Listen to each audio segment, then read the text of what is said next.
விகடன் பத்திரிகை குழும தலைவர் பாலசுப்ரமணியன் மாரடைப்பு காரணமாக சென்னையில் காலமானார். அவருக்கு வயது 79. தனியார் மருத்துவமனையில் அனுமதிக்கப்பட்ட பாலசுப்ரமணியன் உயிர் இரவு பிரிந்தது. காலமான பாலசுப்ரமணியன் தனது உடலையும் கண்களையும் தானம் செய்துள்ளார்.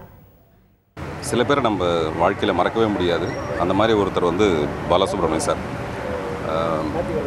என் வாழ்க்கைக்கு ரொம்ப முக்கியமான காரணம் ஒன்று பாக்யராஜ் சார், இன்னொன்று சுந்தரம் சார், என்னுடைய முதல் படத்தோட தயாரிப்பாளர். சுந்தரம் சார் விகடனில் இருந்ததுனால எனக்கு பாலசுப்ரமணியன் சாருடைய பழக்கம் ரொம்ப நெருக்கமாக ஏற்பட்டது. ஒரு ஈடு செய்ய முடியாத ஒரு இழப்பு. மரணம் சகஜமாக இருந்தால் கூட இதை நம்மளால் அக்செப்ட் பண்ணிக்க முடியல. அவர் ஆத்மா சாந்தி அடைய என்னுடைய மனப்பூர்வமான வேண்டுதல்கள். ஆனந்த விகடன் பாலசுப்ரமணிக்கு ஒரு மகன் மற்றும் 3 மகள்கள் உள்ளனர். இவரது மகன் சீனிவாசன் விகடன் குழுமத்தின் நிர்வாக இயக்குநராக உள்ளார். பாலசுப்ரமணியத்திற்கு சரோஜா என்ற மனைவியும் 6 மகள்களும் உள்ளனர். பாலசுப்ரமணியன் உடல் போயஸ் கார்டன் இல்லத்தில் பொதுமக்கள் அஞ்சலிக்கு வைக்கப்பட்டுள்ளது. மறைந்த பாலசுப்ரமணியன் சிறந்த பத்திரிகையாளர், விவசாயி, இலக்கியவாதி, பல்துறை ஆர்வலர், சினிமா இயக்குனர் என பன்முகம் கொண்டவர். பாலசுப்ரமணியன் இறுதிச் சடங்கு திங்கட்கிழமை நடைபெற வாய்ப்புள்ளது.